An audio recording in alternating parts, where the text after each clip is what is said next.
비례로 내년에 또 나올 거냐? 이벌이라는 큰 이 사태를 좀 어떻게 보시고 계신지. 벼르고 있었는데 생산 건수와 노출. 네, 유권자들이 진짜 궁금해하는 것만 묻는 치킨 발굴 토크쇼 정치킨. 오늘은 전주에 오신 용혜인 국회의원 만나보겠습니다. 안녕하세요. 안녕하세요. 기본소득당 용혜인입니다. 전주 어쩐 일로 오셨나요? 네, 전주에서 의정보고회가 있습니다. 제가 비례대표 의원이기 때문에 전국을 다니면서 이제 의정보고를 드리고 있는데요. 16번째 지역입니다. 전국 다니시면서 뭐 여러 가지 이야기, 뭐 국회에 있을 때 말고 들을 수 있는 이야기들 들으시겠어요? 아무래도 각 지역별로 있는 현안들에 대한 이야기들을 많이 전해주시기도 하고, 또 제가 지역을 다니면서 느끼고 있는 건 이 교육 문제에 대한 국민들의 관심이 정말 큰데 교육 이슈에 대해서 별로 크게 다뤄지지 않고 있다는 문제의식을 좀 다시 환기를 하게 되기도 하고요. 제가 지난 3년 6개월간의 의정활동을 하면서 고민했던 걸 지역 주민분들께 전해드리기도 하지만 지역 주민들께서 얘기해주시는 여러 문제의식들을 제가 또 받아안고 가는 시간이기도 합니다. 저희가 원래 그 정치킨이라고 정치랑 치킨을 합친 프로그램인데 네네. 오늘은 좀 시간이 없으셔서 네네. 치킨 하고요. 같이 먹으면서 용혜인 의원님한테 뭐 추천드려야 되냐 치킨을 이런 얘기하다가 뭐 국감 때 워낙 활약을 많이 하셔서 매운 치킨 뭐 이런 거 할까 이런 얘기 했었거든요. 기사 생산 건수와 노출. 들으세요 좀. 치킨 좋아하세요 원래? 자주 먹진 않지만 그래도 종종 먹는 편입니다. 내년 총선을 앞두고 있어서 그 이야기를 먼저 좀 해볼게요. 그 개혁연합신당이라는 것을 제안을 하셨는데요. 그러니까 일반 유권자들의 입장에서는 이걸 먼저 먹어야 되나 저희가 시간이 너무 없어가지고 일반 유권자들 입장에서는 개혁연합신당이라는 것이 조금 어렵기도 하고, 그러니까 이게 뭐 신당을 창당하는 것인지 합당을 하는 것인지 기본소득당을 또 비례로 찍겠다는 분들도 계시기 때문에 어려운 개념이기도 한데 좀 어떤 건지 좀 설명 좀 해주세요. 네, 일단 이제 선거를 앞두고 여러 가지 이합집산과 합종 연행들이 이루어지고 있는데요. 기본소득당의 선거를 준비하면서 많은 분들이 저를 찾아오셔가지고 기본소득당이 다음 총선에서 이 민주진보 진영의 승리를 만들 수 있는 역할을 좀 해야 되지 않겠냐라는 얘기들을 많이 하셨어요. 뭐 각각의 표현들은 조금씩 다르지만 기본소득당이 좀 그렇게 총선의 구도를 다시 짜고 그냥 이합집산과 선거공학이 아니라 좀 개혁의 내용들을 가지고 총선을 치러낼 수 있게 해야 된다라는 취지의 말씀들이었는데요. 좀 많은 고민을 했습니다. 더군다나 이제 이준석 신당이 등장을 하면서 거대 양당 그리고 기성정치에 실망해서 부동층으로 모여든 거대한 국민들의 제3지대라는 흐름을 보수 세력의 어떤 확장으로 귀결될 이준석 신당이 다 흡수해버리는 것에 대한 좀 문제의식이 있었습니다. 그래서 다음 총선이 이렇게 더불어민주당, 국민의힘, 이준석 신당 3자 구도로 치러지게 되면 총선 이후에 개혁과제에 대한 추진도 어려워지고 다음 보수 세력이 다시 확장되는 결과로 이어짐으로써 다음 대선에서 진보적 정권 교체 역시 어려워진다라는 문제의식이 있었고요. 그래서 이번 총선을 3자 구도가 아니라 개혁을 이끌어낼 수 있고 견인해낼 수 있는 세력을 구성해서 그 세력을 포함한 4자 구도로 선거를 치러야 된다라는 결론을 좀 내렸고요. 그런 의미에서 이 제3지대와 민주진보 진영을 개혁적 과제들을 중심으로 견인해낼 수 있는 새로운 세력을 구성해보자. 그게 이제 개혁연합신당입니다. 그래서 여기에 이제 호응하는 정치 세력들과 또 시민사회, 여러 지식인들이 함께 모여서 이 개혁연합신당을 구성해 나가는 중에 있고요. 이게 형식적으로는 새로운 정당을 창당하는 형식이 될지 아니면 뭐 기존에 있는 정당을 플랫폼 형식으로 활용하는 방식이 될지 그것보다 조금 더 나아간 어떤 정치적 연합의 모습이 될지는 저희가 이 눈덩이를 좀 굴려나가는 과정에서 이 문제의식에 공감하는 분들, 개혁연합신당이 함께 하겠다고 논의하고 있는 분들과 좀 논의해 나가면서 결정하게 될 것 같습니다. 금태섭 전 국회의원도 오늘 신당 창당대회를 한다고 하더라고요. 그러니까 제3지대의 어떤 그 큰 기류가 크게 두 가지가 있는 게 아닌가 싶은데, 그러니까 윤석열 정권에 이제 반대하고 보수 정권 재창출을 막자 이런 기류가 있는가 하면 양당 정치의 피해가 너무 크다. 뭔가 새로운 것을 만들어보자. 이렇게 큰 두 가지 기류가 있는 것 같거든요. 그 중요성으로 보면 어떤 거에 좀 더 방점을 찍으시나요? 사실 이제 개혁연합신당을 제외하면 네. 다 어떤 기성 정치, 기성 양당이 싫다라는 양비론을 활용하는 정치 세력만 제3지대에 있었다고 생각합니다. 그렇게 평가를 하면서 이제 개혁연합신당을 통해서 말씀하신 전자, 그러니까 개혁적 세력들이 이 개혁 과제들을 제시하고 이 총선의 승리를 통해서 진보적 정권 교체까지 나아가자라는 첫 번째 제안을 이제 개혁연합신당이 하게 된 것이고요. 저는 내용 없는 양비론은 결국에는 똑같은 진영 정치를 반복하게 될 뿐이라고 생각합니다. 1당도 2당도 아닌 3당을 이야기하는 건데 마치 새로운 정치 세력이 등장하기만 하면 지금 정치의 문제가 해결될 것처럼 이야기하는 건 기만이라고 생각하고요. 그러면 새로운 정치의 내용이 뭔지, 대한민국 정치가 왜 무능한지, 대한민국 정치가 바꾸기 위해서는 뭐가 필요한지, 그리고 대한민국이 어떤 방향으로 미래의 아젠다들을 가져가야 하는지 여기에 대한 답을 내놓아야 새로운 정치 세력, 그리고 실제로 정치를 바꿀 수 있는 개혁적 세력이라고 이야기할 수 있겠죠. 근데 이 내용이 없으니까 다들 거대 양당을 비판하는 양비론만 이야기하면서 그 양비론에 동의하는 사람들끼리 어떻게 합종연행할 것인가, 어떻게 누구랑 힘을 모아서 당을 만들 것인가, 이런 논의만 진행되고 있는 것 같습니다. 그럼 그 내용은 뭘까요? 그러니까 개혁연합신당의 개혁의 내용. 사실 이제 대한민국이 위기라고들 이야기합니다. 사실 제3지대를 이야기하는 많은 사람들, 신당을 이야기하는 많은 사람들도 위기라고 이야기하는데요. 그럼 그 위기를 어떻게 극복할 것인가에 대한 국가 전략이 필요합니다. 사실 대한민국 정치의 위기는 저는 당내의 권력투쟁, 총선을 앞두고 공천을 둘러싼 갈등, 이게 대한민국 정치의 위기가 아니라 이 국가 전략이 사라져버린 것 때문에 발생하는 위기라고 생각하거든요. 과거의 정부들을 보면 그 정부가 무엇을 하고자 하는지, 어떤 대한민국을 만들고자 하는지를 한 단어로 설명할 수 있었어요. 노무현 대통령 당시에는 지역균형 발전이라는 방향이 있었고, 문재인 대통령 시기에는 소득주도 성장을 통해서 이제 새로운 대한민국의 기준을 만들어보자라는 게 있었습니다. 근데 윤석열 정부 들어서는 그런 모습이 전혀 보이지 않죠. 그 국가 전략이 부재하고, 그러다 보니까 뭐 주 69시간제라거나 뭐 아니면 만 5세 입학이라거나 김포 서울 편입 같은 좀 정제되지 않은 방식의 일단 한번 던져보는 정책들만 이제 나열하고 있는 상황인 것이고요. 이 위기는 저는 굉장히 복합적인 위기라고 생각합니다. 그러니까 인구 위기 따로, 지역 소멸 따로, 뭐 기후 위기 따로, 그리고 경제 불평등 양극화 위기 따로, 이렇게 따로따로 해결하는 것이 아니라 대한민국이 나아가야 할 방향, 그리고 국가의 역할이 무엇인가에 대한 전략을 세워야지만 이 모든 위기들의 극복이 가능한 것이라고 보고요. 핵심은 디지털 전환, 그러니까 기술 혁신이 대한민국의 미래 성장 잠재력과 경쟁력을 좌지우지하게 되는 시기에 이 기술 혁신의 과정에서 국가가 주도적으로 역할을 하고 재생에너지 중심의 산업 재편도 만들어내고 디지털 전략 산업들을 육성하고 더 나아가서 연구개발, 기술혁신 연구개발에도 국가가 대규모의 공공투자를 통해서 주도해 나가는 그런 역할을 하는 국가가 필요하다라는 거고요. 이거를 한 단어로 표현하자면 이제 미래투자 국가라고 표현할 수 있을 것 같습니다. 그러니까 민간에게만 모든 것을 맡겨놓으면 마치 시장이 잘 굴러가고 경제가 회복될 것처럼 이야기하는 그런 환상이 아니라 어떤 기업가적 마인드를 갖고 있으면서도 국가의 공공선을 위해서 시장과 기업들을 활용하기도 하고 대규모의 재정을 조달할 수 있는 용기도 있는 그런 정부가 저는 필요하다고 생각하고요.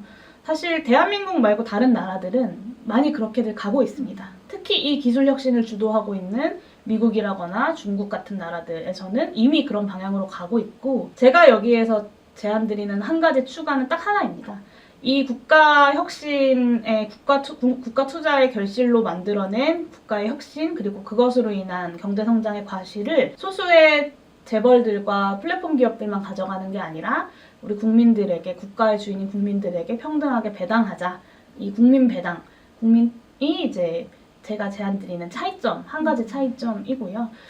이런 국가에 분명히 나아가야 할 방향을 세우고 이 방향에 대한 치열한 논쟁과 합의를 통해서 국민들과 함께 이 위기를 극복해 나가야지만 이 위기가 극복 가능하다라고 생각합니다. 만난다고 구독자분들께 질문을 좀 받았어요. 비례로 내년에 또 나올 거냐? 이거 좀 많던데. 네, 일단 비례냐 지역구냐를 정하지 않았고요. 네. 기본소득당 입장에서는 의석 한 석이 얼마나 소중한 것인지 잘 알고 있습니다. 그러니까 의석 한 석을 가지고 세상을 얼마만큼 바꿀 수 있는지, 대한민국 정치에 어떤 영향을 줄 수 있는지 그거를 가장 잘 경험했던 정당이 기본소득당이거든요. 그런 의미에서 사실 기본소득당에게는 저의 지역구 선거 하나와 비례 선거를 잘 준비해서 어떻게든 기본소득당이 원내에 재진입하는 것이 어떻게 보면 가장 분명하고 손쉬운 길일 것입니다. 근데 그 선택을 하지 않고 지금은 이 전반적인 선거의 구도를 사자구도로 재편하고 민주진보 진영의 큰 승리를 만들기 위한 이 개혁연합신당을 구성하겠다라고 하는 것이 더 중요한 일이기 때문에 저의 개인의 선거를 준비하는 것보다는 이 개혁연합신당을 잘 구성해내는 것이 지금의 최우선 과제인 것이고요. 이 개혁연합신당을 구성하는 과정에서 또 구성한 이후에 이 개혁연합신당을 함께 만들어갈 분들과 제가 해야 할 역할, 그러니까 개혁연합신당의 승리를 위해서, 민주진보진영의 승리를 위해서 제가 해야 되는 역할이 있다면 그것은 무엇이든 마다하지 않고 하겠다라는 것이 지금의 저의 생각입니다. 혹시 이제 그 과정에서 지역구 출마를 하시게 된다면 전주도 혹시 고려해 보시면 오늘 오셨나요? 네, 구체적인 지역구를 검토하고 있는 단계가 아니기 때문에 제가 특정한 지역에 대해서 언급하는 건 좀 적절하진 않을 것 같고요. 다만 어떤 결정을 내리든 그 결정은 22대 국회에서 개혁 과제들이 계속해서 이어질 수 있고 그 힘을 형성하기 위한 선거, 그리고 민주진보 진영이 승리할 수 있는 선거 전략일 것이다 정도까지는 이야기할 수 있을 것 같습니다. 아무래도 이제 30대 워킹맘 정치인이시기 때문에 저출산 문제가 지금 계속 나오잖아요. 0.78이 바닥인 줄 알았는데 0.6이 될 수도 있다는 전망이 최근에 또 통계청에서 나왔거든요. 이 문제에 대해서 좀 어떻게? 네, 저출생 위기도 사실은 이제 지금 청년들한테 왜 아기를 안 낳냐, 아기를 낳아라, 아기 낳으면 300만 원 줄게 이런 방식으로는 전혀 해결할 수 없다는 것은 자명한 사실이고요.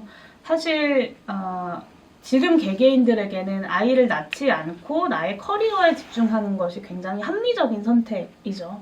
아이를 낳게 되면 아무래도 승진이라거나 이런 면에서 불이익을 많이 받기도 하고 부부가 일을 하다가도 어떻게든 버티다가도 아이가 초등학교에 간다거나 하게 되면 결국엔 누구 한 명은 또 일을 그만둬야 되는 상황을 마주하기도 하고, 그런 경우에 보통 남성이 더 직급이나 임금이 높기 때문에 여성이 또 일을 그만두는 것이 더 합리적인 판단들을 하게 되는데요.